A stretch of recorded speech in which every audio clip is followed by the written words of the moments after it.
Paano nga ba makapaglaro at mag-download sa Fivem at sa iba-ibang syudad online? Una, dapat gawin mo ito. Yan. Mag-download ka ng Steam. Tapos, dapat makapag-sign up ka na rin para meron ka ng naka-reading account. So, pagka na-download mo na itong Steam, bibili ka na ngayon ng GTA 5 Legit. Okay. Tapos, i-download mo rin itong Fivem at isabay mo na rin i-download itong Epic Games. Okay? So, ipapakita ko sa inyo. Ito. Steam. Yan. Search mo lang dito sa Google and download Steam. Yan. Tapos, ito yun. Ngayon, itong Steam na to, kailangan i-download mo siya. I-click mo lang itong install Steam download. Yan. Tapos, yung GTA 5, paano mo siya mabibili? Dito sa GTA. So, search mo lang yan. Ayun. So, habang 50% pa siya, nasa 499.50 siya, no?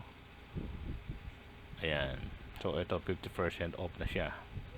I-download mo itong GTA 5, Grand Theft Auto 5. Ayan. Ngayon, paano mo siya i-download? Ayan. So, kailangan i-fill up mo to, yung valid birthday mo, no? Ayan. Blah blah blah. Tapos, i-click mo lang tong view page, then, ito ilalabas. So, makikita mo ngayon yung Grand Theft Auto 5 by Grand Theft Auto 5. So, i-add mo lang ito, add to cart. Pagka add to cart, no? May makikita ka doon na yung mode of payment. It's either bibili mo siya sa dito sa Steam. So, pero dito bibili mo sa Steam. Ngayon, mode of payment, kung may credit card ka, mas mabilis. Credit card ang gamitin mo, no? Yan. Ngayon, pag na-download mo na ang Steam, ganito yan kasi dahil meron na akong Steam na naka-download, no? Ito na yan, kalalabasan yan. Ayan. So, pagka na-download mo na yung Steam at mayroon ka ng account, pag in-open mo, ganito yan. Tapos, ito na yung binili mong GTA 5 Grand Theft, no? Mabilis ang ano lang to. Ayan. Ganito ang kalalabasan ng yung Steam na meron ka ng account at mag-i-install dito. Actually, expected at least 82 gigabytes or more than 82 gigabytes itong file ng GTA 5. So, siguraduhin yung malaki ang space ng inyong hard disk. Alright? So, okay. Ako nga pala si Got Habit, no? Yan. Tapos, dahil na-download na yan, no? Yun, makakapaglaro ka na sa Fivem. Pero, kailangan i-download mo rin itong Fivem. Ayan. So, click mo lang yan, and then, download mo to. Ayan, download client. Dahil meron na rin ako yan, may ipapakita ko kung paano makapasok, no? Basta i-download mo yung Steam, dapat may naka-ready ka na ng account yan. Tapos, itong Fivem, yan. Kahit yan lang yung dalawa na yan. At saka yung GTA 5, importante. Legit, hindi pwede yung GTA 5 mode. Kailangan legit, no? Yung malinis na binili mo na software. At bibigyan kanila ng code para ma-download mo yung legit GTA 5. Okay? So, ngayon dahil meron ka ng Steam, may account ka na, no? Ayan.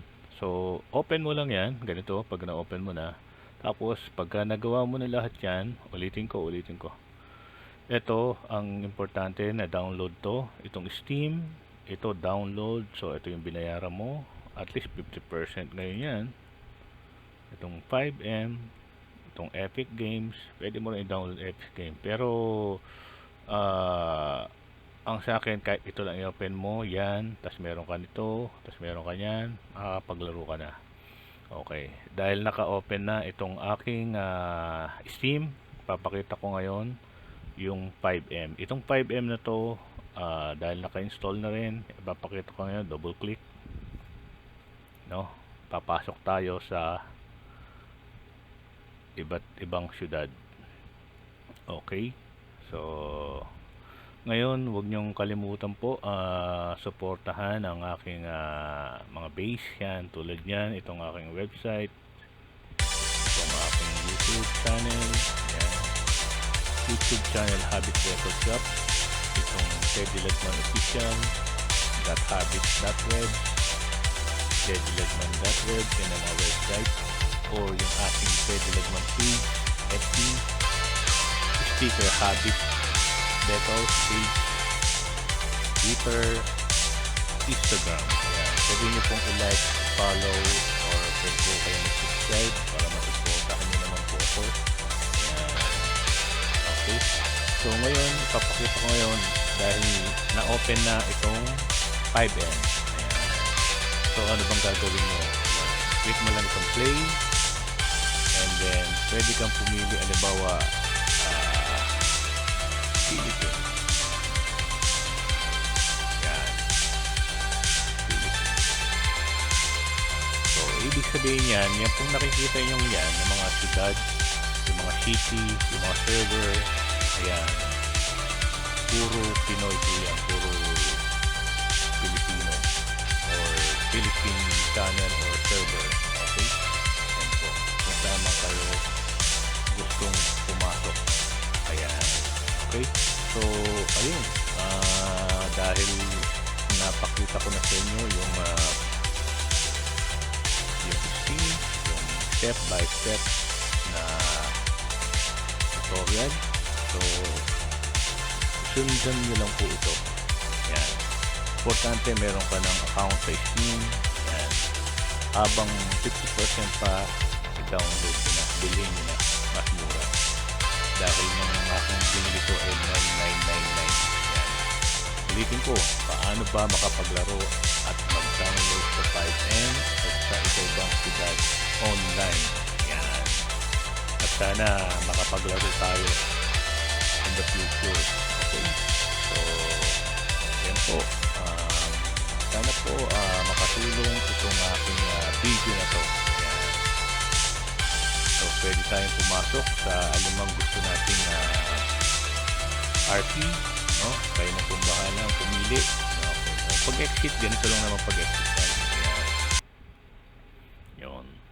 Basta itong Steam na to, siyang una dapat ino-open. Itong Steam.